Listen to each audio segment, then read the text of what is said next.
seek to inspire. I was inspired. I am Granger. And so I picked up Coretta Scott King at the airport, and I was lucky enough to drive her back to Logan. And I remember as we were driving, she said to me, what are you studying to be?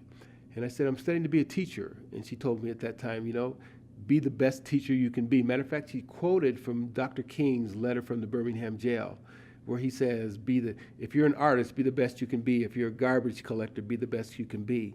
And I remember thinking at the time, this lady is challenging me to be the best that I can be. And so I spent my 30 years remembering that and reflecting back on that day and trying to be the best teacher I can be and influence the most students I could in whatever way I could. And so as a young man, having that sixth grade teacher, Mr. Walbillig, Dr. King, he put a passion in me to study Dr. King. And so over the years, I've studied him, and I actually do part of his speech, the I Have a Dream speech. And I just look back on this one man being able to make such a difference. It's just remarkable that one person can do that for an entire nation. And so that was inspirational to me. And there's nothing I like more than to do that speech. Sometimes when I do that speech, I get emotional because it's just such a heartfelt feeling for me. Growing up in Utah, how did that influence me? Being one of just a few, less than 1% of the population when I was growing up was African American. It certainly hasn't gotten much higher than that. That was difficult at times. I was what I used to call the Lone Ranger. It was me and my family and a few others. Here at Granger, there was about 8 or 9, maybe 10 African Americans at that time, in a student body of more than 2,000. And everything wasn't roses. I was called a lot of names that I ended up getting in fights over. I actually ended up getting expelled from school, not suspended, because I hit a kid with glasses on. He ended up in the hospital. I learned a big lesson from that. My lesson was a $5,000 doctor bill that I had to pay. My parents didn't pay it. They made me go get a job and pay that bill. Taught me a huge lesson about reacting to what someone said. And so it was difficult, but at the same time, I had a lot of teachers that inspired me, and a lot of teachers that saw in me what I didn't see in myself. And so I really owe those people a lot. And some of those teachers were here at Granger High School. And so I owe Granger a lot in terms of what they did for me and how they inspired me to become what I am today. Well, the awards that I've won over the past few years, I've been extremely lucky to win. I feel very privileged. I was the winner of the Huntsman Award in 2009, which was an interesting day for me because I had been nominated for the award about 3 times, had never won.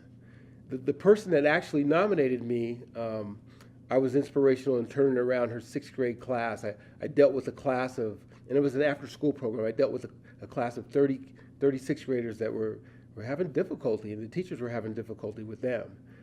And I motivated them to the point that they allowed Redwood Elementary to pass what was called AYP.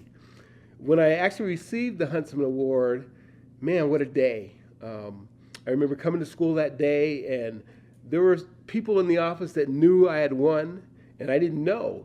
And so every time I went somewhere, they were asking me, where are you going? Like I went to do a presentation at the district, and I remember my principal going, where are you going? And I said, well, I'm doing the presentation at the district. When are you going to be back? I said, well, I'll be back by 9 o'clock. And I remember thinking, well, that's kind of weird that he would ask me that. He's never done that before.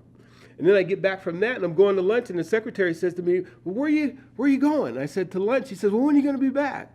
I said, well, I'm going to Taco Bell. It's about a block. I'll be back in 5 minutes. So I went to Taco Bell and came back. And then I was on my way to faculty meeting, which it was on a Friday, and we had faculty meeting the second half of the day. The kids were gone. And the counselor, one of our counselors, was walking one direction. I was walking the other direction. And he said, Ken, come into the bathroom with me.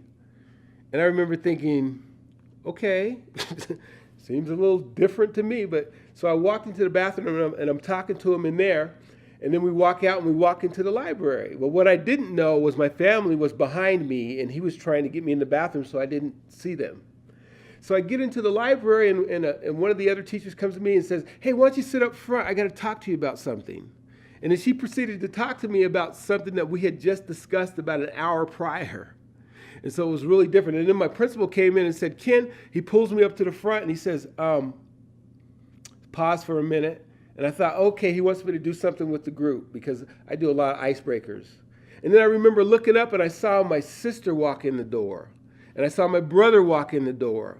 And my first thought was my dad died. And then I saw my dad walk in, I saw others walk in, and I was excited because I saw Karen Huntsman walk in.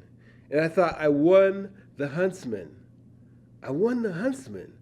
After 30 years, I've won the Huntsman. But I also remember thinking at the time, man, there's so many people that deserve this award, so many people that I know that I felt were better teachers than me. And so it was an interesting dichotomy in a sense that here I am winning the Huntsman, but yet my major thought was of all the other people that didn't win it.